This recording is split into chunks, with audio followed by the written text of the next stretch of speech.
Good evening, everybody. Welcome back to the channel. You're on Booktube. And what we have tonight at 7 p.m. Pacific is a writer wind down. And that's me melting. So I am more of an early bird. So these evening live streams are to help sort of create a routine where we can all step back from our productivity for a second and let go of our death grip on our word counts, hopefully at this point in the day. Maybe that's later for you in the Eastern time zone, but this is just my experiment series for August, and I hope that it helps anyone out there who needs a little space and time and maybe a voice saying that it's okay, you can take a deep breath and relax. So my name is Margaret, and I am a historical fiction and fantasy sometimes author. I've got 6 books out, and I am hard at work on my 7th, wrapping up the second draft. So I have 4 days left before I finish the second draft, and it's pretty exciting. So if you're curious about new offerings, how I'm going to be inviting people into that publishing journey this year, knock on wood, this year, feel free to hop on over to Patreon and become a free member, because I'm treating that as my blog central. So that is something easy to do. You can also subscribe here, because I'm always happy to relay news here on YouTube, my home away from home. Let me just post the Patreon link there. So we've got a Devon in the house. Hello. She said, dropping a like and we'll catch the replay in the morning. Yeah, it's got to be a pretty simple replay, because I talk very slow and calmly. So you can fast forward it to 2 times speed. And then there's 30 minutes in the middle where we're not saying anything. So you could just skip forward. But yeah, a little bit of chat at the beginning, a little bit of chat at the end. And hopefully we leave each other feeling supported and not energized, calm. Cat Paw Rosales, good evening all, with a little paw prints. Heather Paul says hello all. And Anita is back. Hi. I think last night's was an hour later, and that was just 1 hour too late for Anita. I had a late appointment, and so that explains that. Melissa is still awake. Oh my goodness. Melissa, I feel ya. I can't believe it. You're still awake. Heather Salter Puvez is still here, or newly here, because she's on the other side of the world. Hello, hello. And there's the link that I just mentioned for Patreon if you want to become a free follower for blog posts and updates for the publishing journey. First time I'll be doing that. So, good evening or good morning. In the Antipodes, I believe that's a correct term, maybe. How's everybody doing? How are we feeling about the day? My day was more freeform than usual. I had one regular appointment that got canceled, and so I did more reading than usual, which was nice. I also got my words in 2 sessions, and shout out to Lindsay Ewing, whose sprints I tagged along for to get my second session done, which is greatly helpful. Melissa was there. She knows of what I speak. Anita says, yeah, I don't do the midnight hour. Sorry. Yeah. You and Jim, when I do my morning streams, he gets on at like 11 p.m., but that's like the latest because he needs to sleep. I get it. I totally get it. Protect that time. And Melissa is wrapping up a chill dinner. Oh, okay. I thought I saw chilly dinner, and I thought, that's an interesting choice for hot weather. I'm glad it was a chill dinner. That's very nice. Cat Paw says, uninstalled and reinstalled Pro Writing Aid and got it to work again. Oh, great. So had a productive day. Way to go. That seems a very healthy way to look at it rather than being frustrated. So go you. And Heather says, yep, going to use the sprint to finish a chapter in my novelette I'm publishing in October. Exciting. Let's see, we're in August, middle of August, first week of August still. So September, October, you got 2.5 months. Sounds good. Sounds good. And Melissa says, I do know that of which you speak. There are just some language things that are fun to say. What can I say? So that was my day. I love hearing about your guys' days as well. We've got wins and just like time and space to take stock. I wanted to share. So this is an interesting book that I just picked up for Stationery Shop Day in a stationery shop, and I already finished it. It's only like 130 pages, but it's like this beautiful tactile experience, and it had me like tearing up in certain parts because the way this guy talks about curating a shop is the way that I sometimes feel about writing a novel to people who will read it when I think about the people who will read it. And so I wanted to just read a little excerpt to maybe set the tone of the wind down before we jump in. I've got the timer, I've got the music ready, so we can jump right in. It'll only take a page and a half. So this is Peter Miller, and his book is called Shopkeeping: Stories, Advice, and Observations. I never tell anyone to be a retailer. It is a fragile occupation and hard on your heart. You put on the same show each day and hope that you have chosen well, that it is what people might want. You worry and you wonder, and for much of the time, you are alone with your decisions. When I was in graduate school in Boston, we went to a bar that showed cowboy westerns on Thursday evenings. The owner came out through a set of mock curtains and told us what the movie would be. I laughed and thought, that is what a retailer is, hoping the show is good and that people will come. You are the strongest and weakest part of the business. You have only to look at a retail space that has closed. You are the breath. Your spirit has created what would otherwise not be there. It is your optimism, your belief that created the shop and that keeps it alive. Should you lose that, then the business is done. Should you lose heart, your staff will know it. They cannot be that heart. They can support and sustain it, but they cannot be it. And your customers will know, and they will slowly lose their attachment. I remember a customer taking me aside and asking if everything was okay. I said yes, because it was mostly okay, but his doubt had been touched by some books having been left out of place, books that had simply not made it to their location. It made him nervous for the shop. We were typically very careful to keep a specific order. He had noticed a lapse in that order, and it distracted him.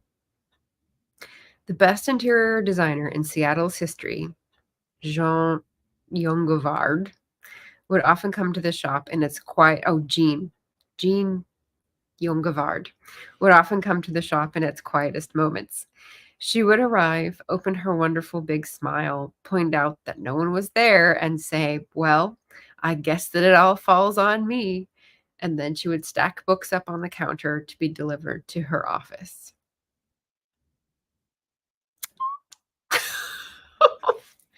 So, like, that was one of the passages that had me choking up a little because it feels so much like what a novelist has to do to put on the show and hope people will come.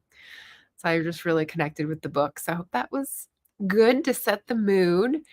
And we'll hop on in here. Heather said, I have been working for the last hour on my book and needing to have some sprints to break it up. There we go. I need those purposeful breaks. We are here for it. Excellent. And then Jocelyn came in. Hello. Happy Tuesday. Came to give a like. Much appreciated, my friend. So we're going to do our 30 minutes in the middle. And I'll play some music and mute myself and let you do what you need to do to feel calm and settled and ready for tomorrow. And then we'll chat for a little bit at the end. All right. Mute.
And we're back.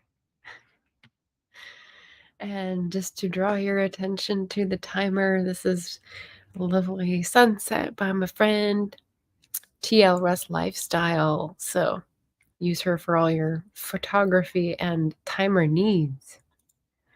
So that's nice. How did we do? How do we feel? Let me get rid of this so I can see comments easier.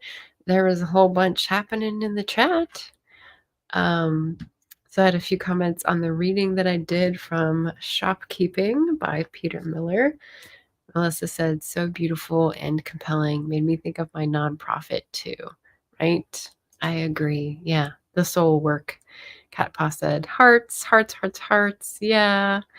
Melissa also liked the music choice. Very nice. Heather Paul liked the music choice tonight as well. I provided the credit. I'm sure YouTube would do it as well because it's from the YouTube library. And it's called Falling Snow for all of us who are ready for sweater weather. Heather said, so ready for some cold. And then we had Self Pub with Andy come in. Hey, friends, you booped the like button. Thank you. Leslie also dropped in. Hey, hey, all. And said, what's Andy doing here in this late hour? And he's just laughing. I think they both must have stream hopped from somewhere else.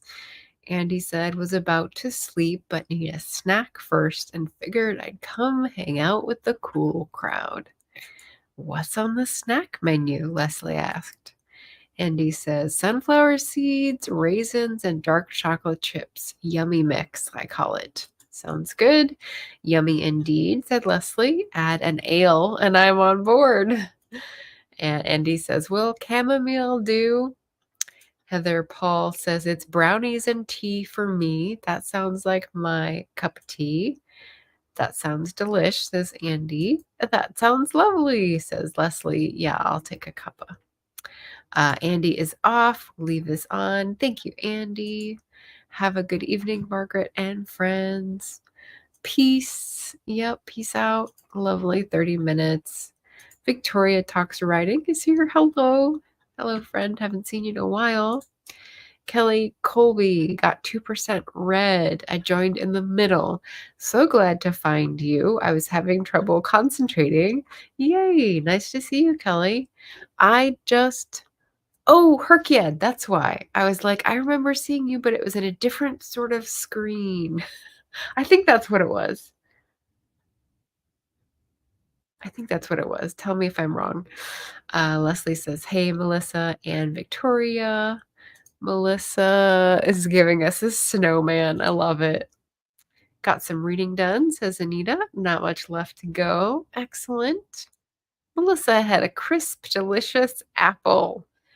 Interesting. It must be an early variety. Heather said, feel calm despite the vicious scene that is happening in my chapter. It was lovely. Well, dissociation has its benefits. I love it.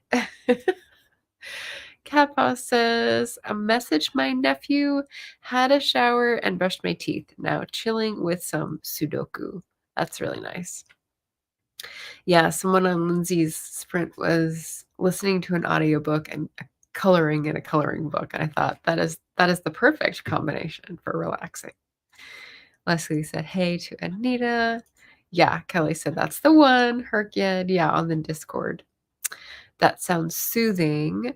The Sudoku. Yeah, Sudoku would not be soothing for me, but I'm glad it is affording enjoyment to you out there. So I just wanted to get a couple announcements out there. And then I was going to do another reading from another book I finished recently that is also not like emotionally a hard hitter, but just delightful. So I thought I'd share it with you guys. But so my next stream will be tomorrow, Wednesday. My next guest will be Thursday. And what's kind of fun is that it's going to be on August 8th at 8 p.m. So 8 at 8. And that will be Beth Ann Berninga Sokolar, who has an affinity for the passage I'm going to read, funnily enough. but that's 8 Pacific time. So I'm sort of switching depending on what the guests need and what works for my schedule. But hopefully, if it's a weekday evening, you'll find me here one way or another. If you have a day that you'd like to join, let me know. There's still plenty open, like all next week practically. And just drop me a line in the comments if you want to join on screen. And then I will be having a celebration of my 4 years on Booktube on Sunday, August 18th. So do put a little flag on that day. I'd love to celebrate with people in the chat. I'm looking to have some people read from their books and read from their favorite books and do 4 giveaways for 4 years. And they're going to be mystery packages. So I'm going to get similar things, but then slightly different versions and wrap them up. So they're like a book date, like a mystery book date, and then package them for people to send out. So that should be fun. So Sunday, August 18th at 10 a.m. Pacific, if you want to put that on your calendar. Okay, so now to my like lovely, delightful passage. It's from Light Rains Sometimes Fall by Lev Parikian, a British year through Japan's 72 seasons. He just gave himself the task of observing his little local patch in his neighborhood of nature, especially birds, but also other creepy crawly things and flying things and stationary things as well. Yes.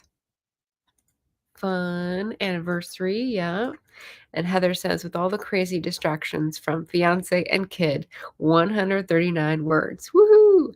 But we will have a TV on the wall soon. I guess that's one of the distractions. That is pretty complicated, so I sympathize.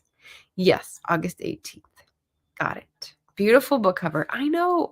And what's funny is I first came across this book in a British bookshop, and I was looking at the cover going, wow, that sounds right up my alley. I put it on my wish list and I got it from Blackwell's later. I covered this in a book haul. And then when I was looking at it, I was like, wait, look at all the details. I can like name most of these plants, and I see there's different seasons, and I see there's different like city details, and like it just kept giving. So I just kept being delighted. So this is why I wanted to share the delight. Cat Paw says, to Sudoku, it's engaging enough to slow my racing mind at the end of the day. That is important. I could definitely relate to that. That's what the wind down is helping me train myself to do. Yeah. Leslie says, beautiful, cozy cover. Heather says, I would love to join you if you would like someone from the Southern Hemisphere. Okay. I will check your channel for the best way to contact you. But yeah, that sounds good. Nice. The anniversary stream is on the 18th. The 8th is for Beth Ann being a guest on the wind down. So, okay, so here we go. Just a little excerpt from Lev Parikian's book. For years, I thought there were 3 kinds of bee: honey, bumble, and other. And then I discovered nature, it's capitalized, and started to delve. Big mistake. There are, I learn when I get home and browse the field guide to the bees of Great Britain and Ireland, hundreds of the beggars. To be precise, 270. Mining bees, furrow bees, mason bees, nomad bees, flower bees, carpenter bees, shaggy bees, yellow-face bees, plasterer bees, blood bees, leafcutter bees, sharp-tailed bees, longhorned bees, bumblebees, and, of course, the one most people think of when you say the word bee, the good old western honeybee, Apis mellifera. It was quite a shock to learn relatively late in life that the word bumblebee is a hopelessly vague way of describing the 27 species of the genus Bombus that have been recorded in the UK. The good kind of shock, the kind that makes you recoil for a second before saying, really, tell me more, hence the field guide. It's way above my pay grade, this book. As a beginner, I should content myself with one of those laminated sheets that show only the commonest species and give you just the right amount of detail to absorb fairly easily. But I like field guides. I like their heft, their detail, the weight of knowledge that's gone into their production. And I'm a sucker for a distribution map. This one provides, as any good field guide should, far more detail than I'll ever need or be able to process. Of those 270 species, how many am I likely to see in the wilds of West Norwood? 15 or 20 at most. And even then, most of them would fall squarely in the category unidentified buzzing thing. But I'm a completist by nature. I want all the information at my fingertips, even if most of it will only ever be theoretical. So I look with fascination at the anatomical drawings, taking in words such as tergite and fovea and supraclavial plate, knowing that while some of the knowledge will stick, most of it won't. Knowledge, I found as I get older, tends to do that. But at the very least, it helps pass the time. And if nothing else, it's quite the eye-opener to discover that there are insects going about the place with names like carrot mining bee, sheep's bit euphoria, and hairy-saddled colletes. I'm particularly exercised to discover the existence of something called a pantaloon bee. Asterisk. It's named after the baggy pollen brushes sported in a jaunty fashion by the female of the species. The male contents itself with a slimmer cut. I might never see one, but I can't help feeling that my world is ever so slightly enhanced by the knowledge that I share it with such a thing. I'm looking the bees up because there's been a flurry of them. Bees don't get a mention in the Japanese version of the seasons, but if I were to start my own personal roster, this season might lean towards bees all over the place. The individual I'm particularly interested in was doing two things. It was supping freely from a patch of clover in the cemetery, and it was refusing to sit still for long enough for me to get a good look at it. So, as with the pretty sure it was a brindled pug moth of season 11, I'm relying on my visual memory to help me. If bee identification isn't quite the nightmare I experience with moths, it is nonetheless complicated enough to necessitate much brow knitting and lip pursing. But taking into consideration multiple factors, including tergite banding, malar gaps, and its cute and fluffy white tail, I eventually come to the conclusion that I have no idea. Bees, like life, are just a confusing mess. So, for when you want just a good laugh of someone being a little ridiculous for your pleasure. So anyway, I've had some delightful reads lately, and I just wanted to pass the delight of those on. I hope you had a good and productive session during our 30 minutes and have enjoyed joining me tonight. What did I do? I sent a couple emails. I made an image in Canva. I worked a little bit on video prep.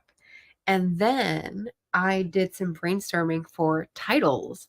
So when Melissa and I were in Lindsay's stream earlier, Jules, the dawdling writer, got me started thinking about some possible ideas. And I hadn't had anything to go on. And so the wheels are starting to turn for titles for this book I'm working on, which is good because I'm 4 days and 5,000 words away from the end of the second draft, and I should have a title to send it off to the editor with. So that's my exciting news for today. All right. Well, that brings us to the end of our time tonight. I hope this eases you into your nighttime routine and you get plenty of good rest. And we'll see you again tomorrow or another day. Heather says it was lovely. Thank you. Got the chapter finished. About to start a vlog for the week. Exciting. Exciting, exciting. Kelly says, thank you. Hope to check it out next time. Sounds great. And thanks everyone for joining today. I'm on Sundays and Wednesdays and every weekday evening in August. But yeah, happy reading everyone and take care. Bye.